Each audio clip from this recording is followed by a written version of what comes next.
Hello students, good morning. स्वागत है आप सबका बायोलॉजी की क्लास में। आज हम पढ़ेंगे टाइप्स ऑफ सेल, कोशिका के प्रकार। इससे पहले जो क्लास हुई थी उसमें हमने cell introduction and cell theory के बारे में पढ़ा था। आज है सेल के प्रकार, कोशिका के प्रकार। जनरली हम प्रोकैरियोटिक और eukaryotic cell, two type cell की स्टडी करते हैं। 9-10 तक हमें बताया जाता है कि जो कोशिकाएं होती हैं वो दो प्रकार की होती हैं। सेल जो होती है टू टाइप होती हैं, prokaryotic cell and eukaryotic cell. आज हम पढ़ेंगे टाइप्स ऑफ सेल में 3 type cell, prokaryotic cell, eukaryotic cell and mesokaryotic cell.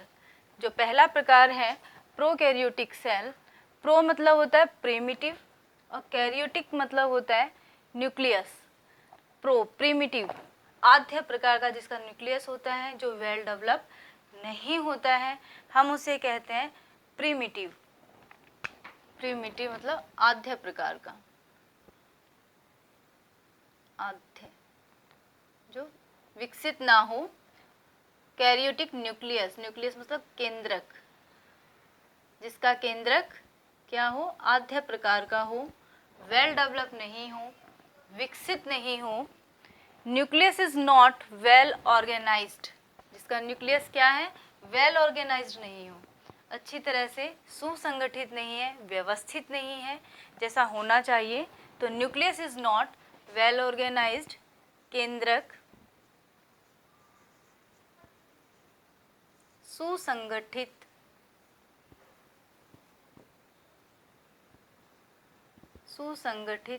नहीं होता।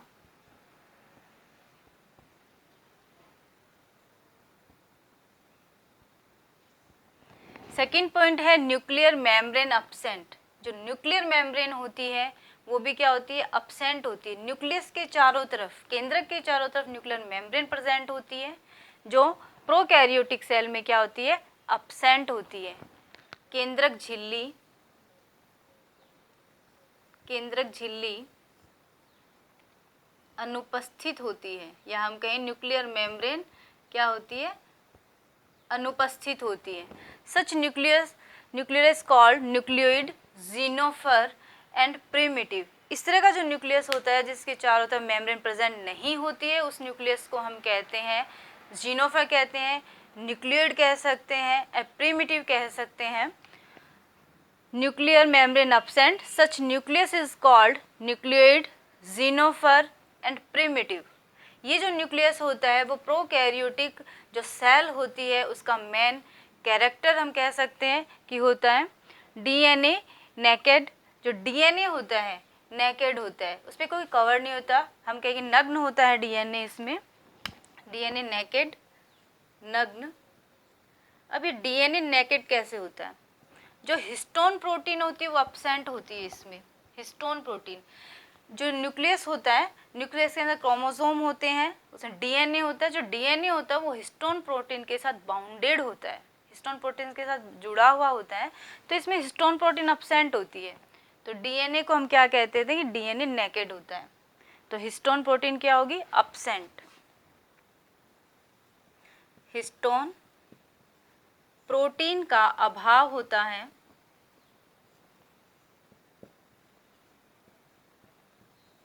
प्रोकैरियोटिक सेल में।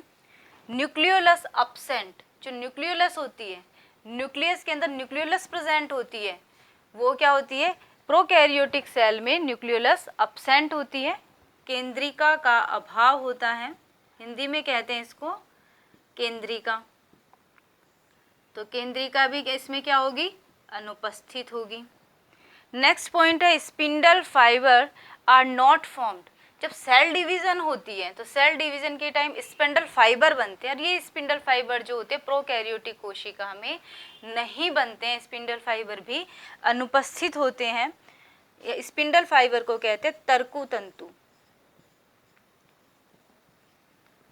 तो तर्कु तंतु भी अनुपस्थित होते हैं कोशिका विभाजन के समय प्रोकैरियोटिक सेल में। ये जो वर्ड आ रहा है कि nuclear membrane, nucleolus, DNA, histone protein, इन सबको हम एक डायग्राम के थ्रू समझते हैं पहले, ताकि आपको क्लियर हो जाए कि सेल में कहाँ प्रेजेंट होते हैं।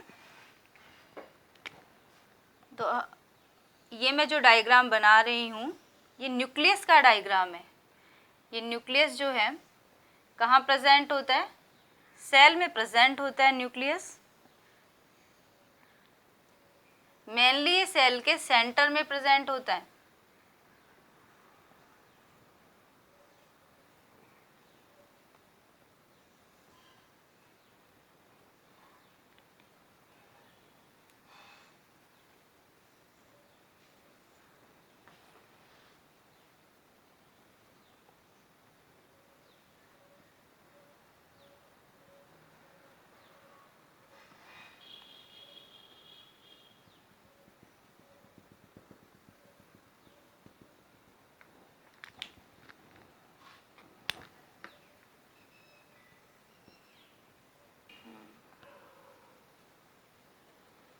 ये जो स्ट्रक्चर है ये न्यूक्लियस की स्ट्रक्चर है जो सेल में कहाँ प्रेजेंट होता है? मेनली सेंटर में प्रेजेंट होता है। सेल में एक भी हो सकता है न्यूक्लियस, दो भी न्यूक्लियस हो सकते हैं, पर नॉर्मली कितने न्यूक्लियस होते हैं सेल में? 1 न्यूक्लियस ही प्रेजेंट होता है। ये है राइबोसोम।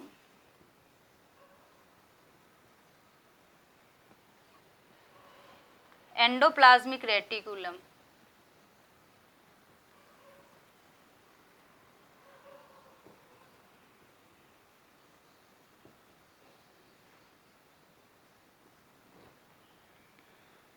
इसे कहते हैं न्यूक्लियोलस। ये डायग्राम तो न्यूक्लियस का है, इसके अंदर जो छोटी सी को प्रेजेंट होती है राउंड शेप के स्ट्रक्चर उसे कहते हैं न्यूक्लियोलस।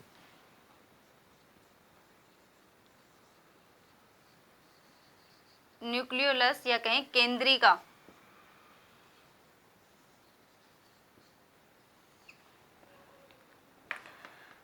ये है outer membrane. Outer membrane, outer membrane of nucleus. ये अंदर साइड वाली है, ये इनर मेम्ब्रेन।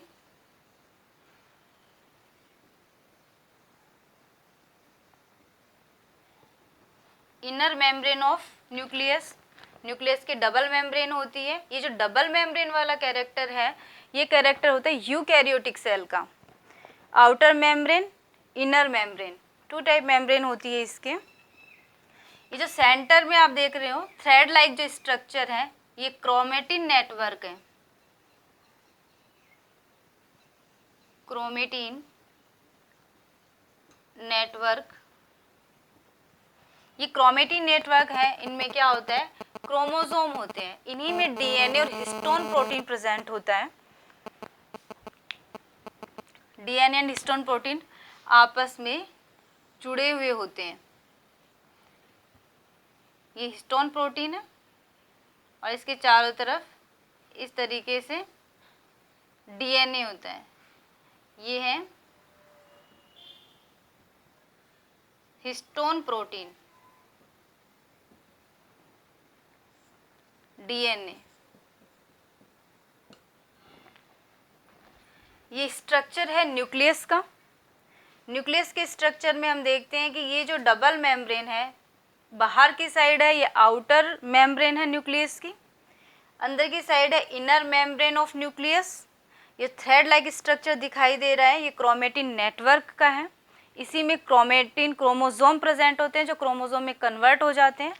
यही डीएनए होता है जो हिस्टोन प्रोटीन के साथ बाउंडेड होता है। प्रोकैरियोटिक सेल में तो हिस्टोन प्रोटीन नहीं होता डीएनए के साथ, इसलिए हम कह देते हैं कि डीएनए नेकेड होता है। लेकिन यूकैरियोटिक सेल में ये स्ट्रक्चर प्रेजेंट होती है, हिस्टोन प्रोटीन प्रेजेंट होता है डीएनए के साथ, इसलिए हम कहते हैं कि डीएनए जो होता है एसोसिएटेड विद हिस्टोन प्रोटीन। या वो क्लियर है? ये न्यूक्लियस की स्ट्रक्चर है जो सेल के मेनली सेंटर में प्रेजेंट होता है, बीच में उपस्थित होता है। अब हम बात करते हैं यूकैरियोटिक सेल की। तो यूकैरियोटिक सेल यू और कैरियोटिक से मिलकर के बना है। यू का मतलब होता है ट्रू, सत्य, वास्तविक। कैरियोटिक मतलब होता है न्यूक्लियस। कैसा न्यूक्लियस होगा? सत्य, सत्य, वास्तविक। न्यूक्लियस केंद्रक।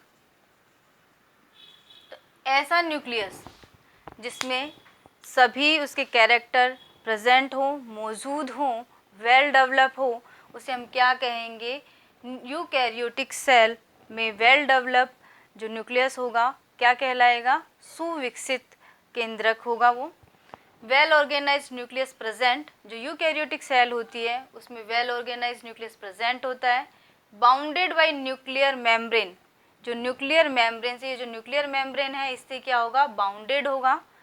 हिस्टोन प्रोटीन प्रेजेंट होगी इसमें, ये हिस्टोन प्रोटीन है, ये डीएनए के साथ क्या है? बाउंडेड है। DNA associated with histone protein, जो डीएनए है वो हिस्टोन प्रोटीन के साथ क्या है? बाउंडेड होता है। ये मेनली किसका कैरेक्टर है? यूकैरियोटिक सेल का कैरेक्टर है। At the time of cell division spindle fibre are formed, जो सेल डिवीजन होती है तो उस टाइम स्पिंडल फाइबर क्या होते हैं? इसमें बनते हैं, तर्कु तंतुओं का निर्माण होता है इसमें, जो किसमें नहीं होता? हमारी प्रोकैरियोटिक सेल में नहीं होता है।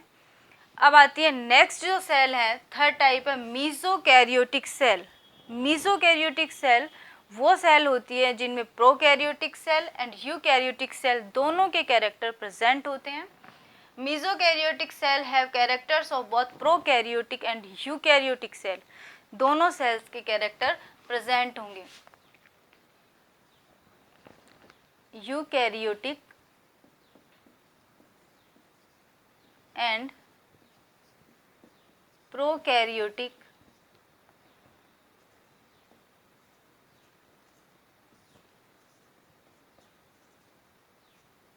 कोशिका के जो बीच की जो कोशिका है उसे हम क्या कहते हैं? मीसोकैरियोटिक कोशिका। Nucleus is bounded by nuclear membrane, जो न्यूक्लियस है is bounded by nuclear membrane, इसका जो केंद्रक है न्यूक्लियस है वो न्यूक्लियर मेम्ब्रेन से बाउंडेड होता है। तो ये किसका कैरेक्टर है? यूकैरियोटिक सेल का। तो मीसोकैरियोटिक सेल का जो ये कैरेक्टर है हम कहेंगे कैरेक्टर्स ऑफ यूकैरियोटिक सेल, तो ये यूकैरियोटिक सेल से रिलेटेड हो गई। नेक्स्ट इसका जो कैरेक्टर है हिस्टोन प्रोटीन अपसेंट, इसमें हिस्टोन प्रोटीन, ये जो हिस्टोन प्रोटीन है वो मीसोकैरियोटिक सेल में अपसेंट होती है। ये किसका कैरेक्टर आ गया? प्रोकैरियोटिक सेल का, character of prokaryotic cell. Next है chromosome are not well organised, इसमें जो क्रोमोसोम होते हैं वेल ऑर्गेनाइज्ड नहीं होते, तो ये किसका कैरेक्टर आ गया? प्रोकैरियोटिक सेल का। इसका जो एग्जाम्पल है डाइनोफाइसी। डाइनोफाइसी क्या है? ये एल्गी की क्लास है, एल्गी का हम कहें एक वर्ग है डाइनोफाइसी, तो क्लास ऑफ एल्गी।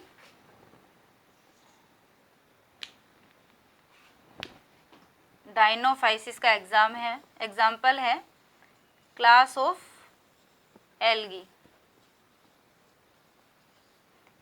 जो डाइनोफाइसी के मेंबर हैं उसमें मीसोकैरियोटिक सेल होती है। अब आते हैं प्रोकैरियोटिक सेल, यूकैरियोटिक सेल के एग्जाम्पल। जो प्रोकैरियोटिक सेल होती है वो बैक्टीरिया में प्रेजेंट होती है, ब्लू ग्रीन एल्गी में प्रेजेंट होती है और माइकोप्लाज्मा में प्रेजेंट होती है। Bacteria, mycoplasma, blue green algae. Blue green algae को साइनोबैक्टीरिया भी कहा जाता है। अब आते हैं यूकैरियोटिक सेल। जो यूकैरियोटिक सेल है उसका जो एग्जाम्पल है ऑल लिविंग ऑर्गेनिजम्स में animals and all higher plants. इसका जो एग्जाम्पल है animal and all higher plants. तो यूकैरियोटिक जो सेल है एनिमल सेल्स होती है, ऑल हायर प्लांट्स होते हैं इसमें इंक्लूड।